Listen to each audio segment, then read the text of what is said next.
नमस्कार दोस्तों। क्या आप लोगों को पता है कि सीए और एमबीए में क्या डिफरेंस है? चार्टर्ड अकाउंटेंसी कोर्स करिकुलम और एमबीए के कोर्स करिकुलम में क्या डिफरेंस है? यानी जो पढ़ाई होती है, जो सब्जेक्ट्स होते हैं, अगर दोनों के सब्जेक्ट्स को कंपेयर करा जाए तो मेजर डिफरेंस क्या निकल कर आएगा? दोस्तों, इसमें सबसे मेजर डिफरेंस एक है, और वो ये है कि चार्टर्ड अकाउंटेंट्स को अकाउंटेंसी का एक्सपर्ट लेवल का नॉलेज होता है कि कैसे रिकॉर्डिंग होगी, कैसे फाइनेंशियल स्टेटमेंट्स बनेगी, कैसे अलग अलग आइटम्स का ट्रीटमेंट होगा, इंड एएस आईएफआरएस क्या होते हैं। इन सब चीज़ों का नॉलेज एक चार्टर्ड अकाउंटेंट को होता है। पर ये सब्जेक्ट ऐसा है जो आईएएम या एमबीएस में मिसिंग होता है। हाँ, बेसिक लेवल का हो सकता है, बहुत बेसिक लेवल का हो सकता है, बट अकाउंटेंसी सीए का कोर पार्ट है और एमबीए का वो एक नॉन कोर पार्ट है या बॉटम पार्ट है जिसे पढ़ाया नहीं जाता है। उन्हें जो है केस स्टडीज करवाई जाती है, उन्हें जो है फाइनेंशियल स्टेटमेंट्स की एनालिसिस करवाई जाती है, पर वो फाइनेंशियल स्टेटमेंट्स बनी कैसे है और उसका जो इनडेप्थ ज्ञान है वो नहीं दिया जाता। खैर, मैं कहना ये चाहता हूँ कि बहुत सारे ऐसे स्टूडेंट्स हैं जो एमबीए की जगह सीए करना चाहते हैं, यानी जिनका आईएएम में सिलेक्शन नहीं हो रहा है, टॉप इंस्टीट्यूशन में सिलेक्शन नहीं हो रहा। So instead of going in an average college, they are thinking to pursue chartered accountancy course. There are many science stream students who want to switch over to commerce after their 12th, and they are also thinking of doing chartered accountancy course. और इन सब की जो है सबसे बड़ी समस्या ये आती है कि जो अकाउंटेंसी है उसके फंडामेंटल्स क्लियर नहीं होते, तो सबसे आसान सब्जेक्ट उनको सबसे मुश्किल लगने लग जाता है। मेरे पास कॉमर्स के भी ऐसे कई स्टूडेंट्स हैं जो कि आते हैं 11th-12th में पढ़कर अपना कॉमर्स स्ट्रीम से आते हैं, पर बेस स्ट्रांग ना होने की वजह से उन्हें अकाउंटेंसी ऐसा लगता है कि मुझे रट्टाफिकेशन में बहुत ज़्यादा जो है लर्न करना पड़ रहा है।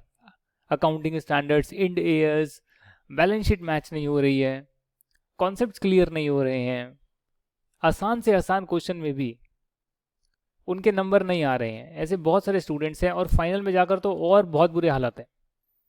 यानी जो सबसे आसान सब्जेक्ट है कॉमर्स का, उसको बहुत हवा बनाया हुआ है। इसीलिए मैं आप लोगों के लिए एक मास्टर क्लास लेकर आ रहा हूँ। इस मास्टर क्लास में ज़्यादा वीडियोस नहीं होंगे। मैं कोशिश करूँगा कि इस पूरी मास्टर क्लास में 10 वीडियो से ज़्यादा वीडियोस ना बने। 10, 1 2 3 4 5 6 7 8 9 10। और इन 10 वीडियो के अंदर अकाउंटेंसी का बेसिक ज्ञान, फंडामेंटल ज्ञान, जो अकाउंटेंसी की बुनियाद है, वो मैं आपको बताना चाहता हूँ, वो आपके सेट करना चाहता हूँ, ताकि फ्यूचर में कोई भी इंसान आए तो इस प्लेलिस्ट को देखे और 10 वीडियो के अंदर अपना अकाउंटेंसी का बेसिक फंडामेंटल क्लियर कर ले।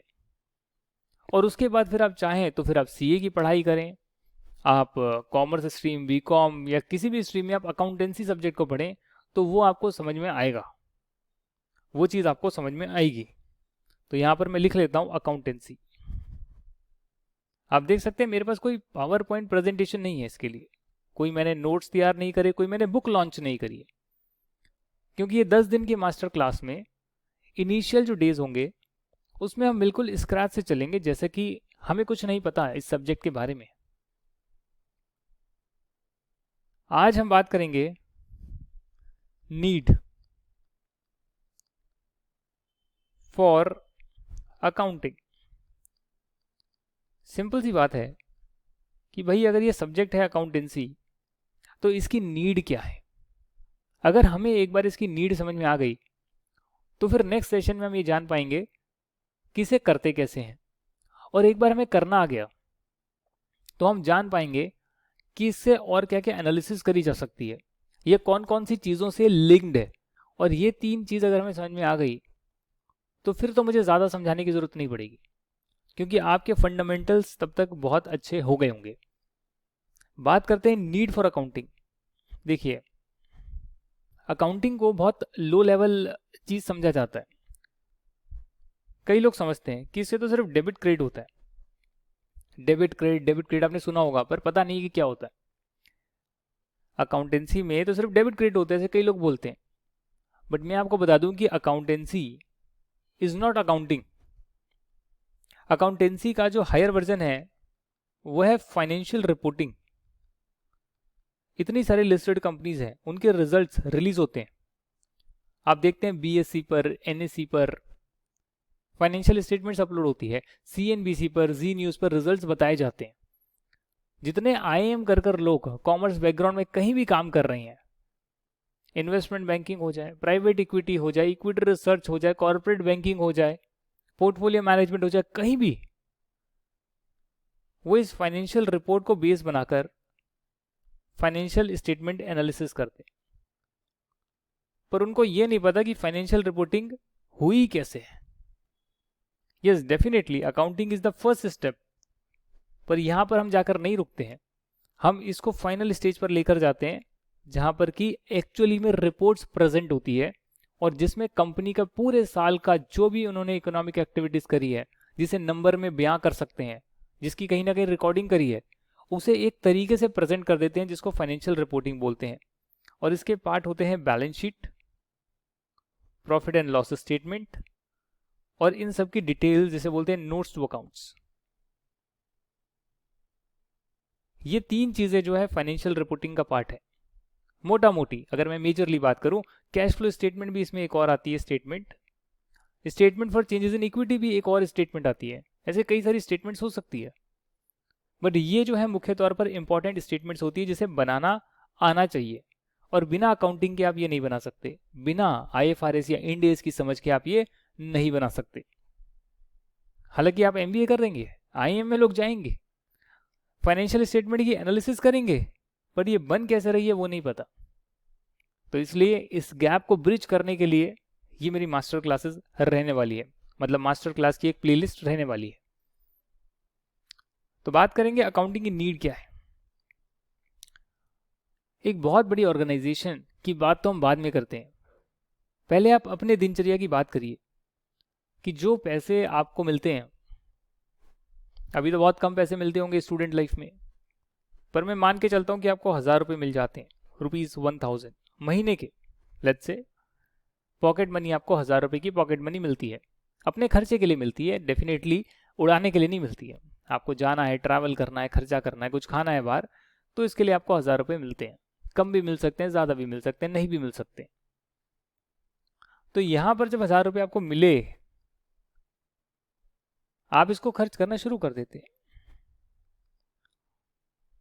महीने के एंड में या किसी भी दिन, 20 दिन 30 दिन के बाद आप देखते हैं यार मेरे पास तो अभी 200 रुपये बचे हुए हैं, और उस महीने के बाद आपको 1000 रुपये और मिल जाते हैं, तो टोटल आपके पास 1200 रुपये हो जाते हैं, क्योंकि 1000 रुपये आपको हर महीने पॉकेट मनी मिल रही है।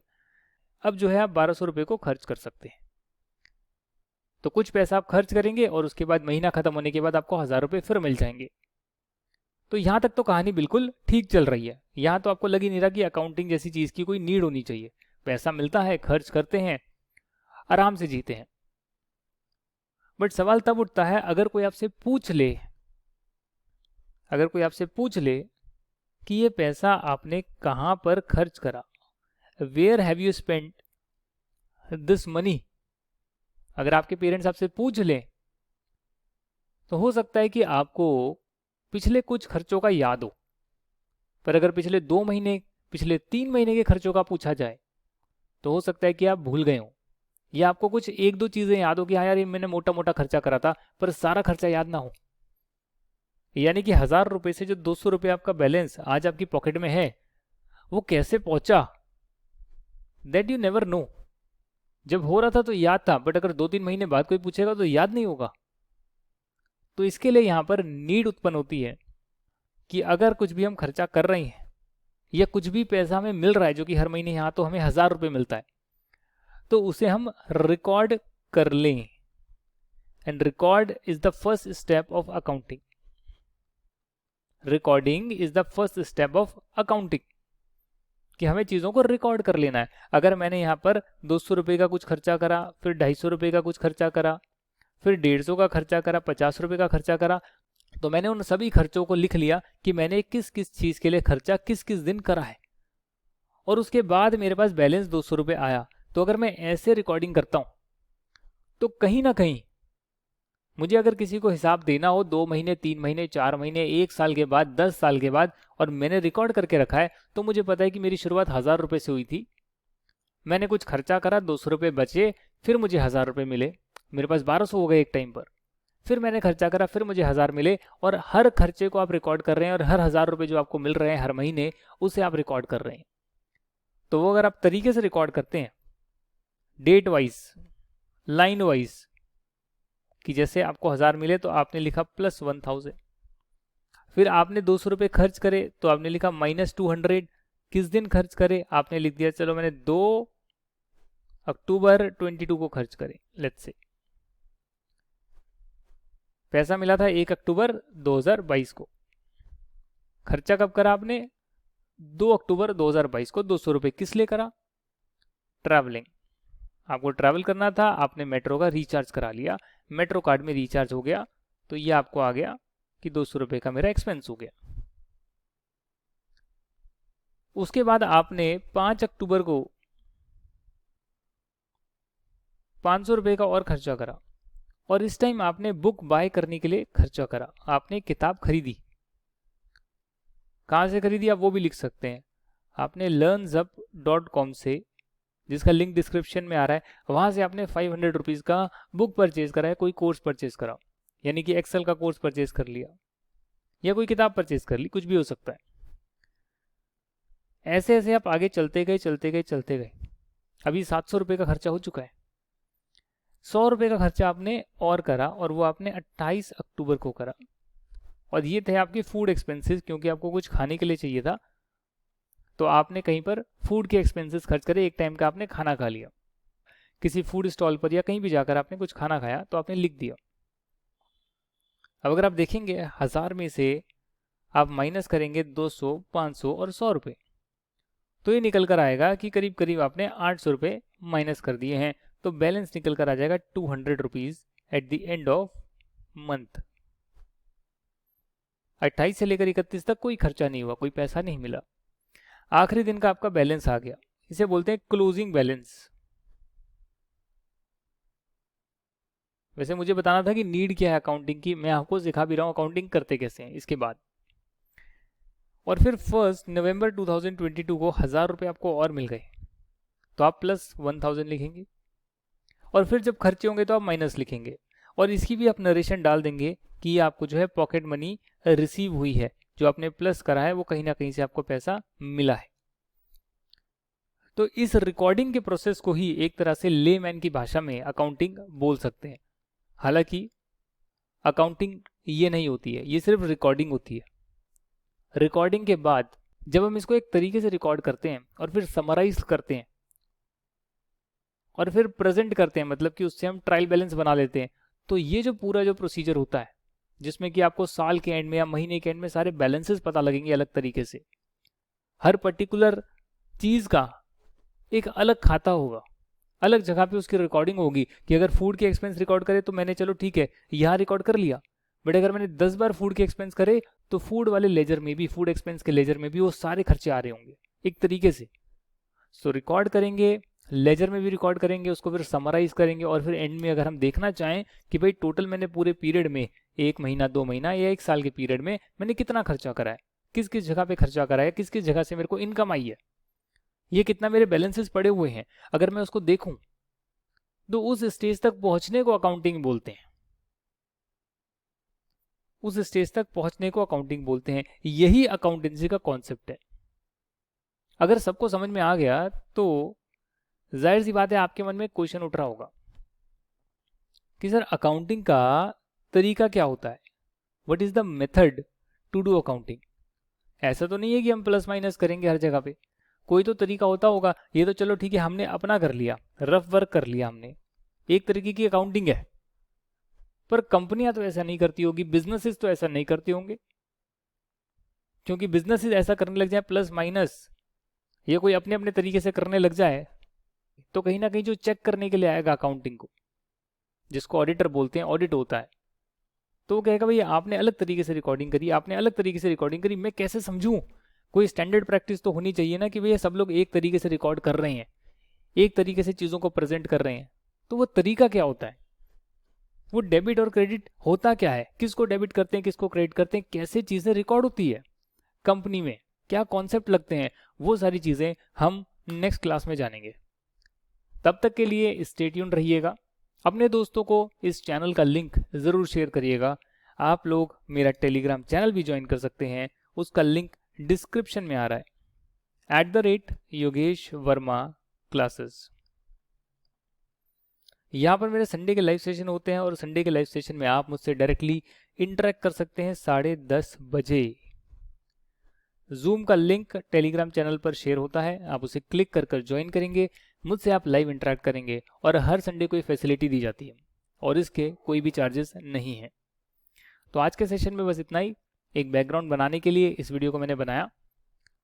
और अगर आप पूरा मास्टर कोर्स लेना चाहते हैं तो डेफिनेटली आप परचेज कर सकते हैं मेरी CA योगेश वर्मा एप्लीकेशन से। ये एंड्रॉयड एप्लीकेशन है VERMA, या फिर अगर ये LearnZub पर आएगा तो वहां से भी आप ले सकते हैं। फिलहाल मैं इसको CA योगेश वर्मा ऐप पर लॉन्च कर रहा हूँ, आप यहाँ से ज़रूर परचेज करिएगा। 5 से 10 क्लासेस के अंदर ही अकाउंटिंग का बेसिक लेवल नॉलेज अपनी तैयार करिएगा। और एक बार आपकी फाउंडेशन तैयार हो गई, देन आई बिलीव कि आप कहीं से भी पढ़ें, किसी भी टीचर से पढ़ें, कोई भी किताब पढ़ें, इस नॉलेज के बेस पर आप accountancy, advance accountancy, financial reporting और फाइनेंशियल स्टेटमेंट्स एक्चुअली में जो बनती है वो सारी चीज़ें आप जान सकते हैं। आज के वीडियो में इतना ही। Thank you very much for watching. जय हिंद। Will see you in our master class in my application. तब तक के लिए टाटा एंड बाय बाय।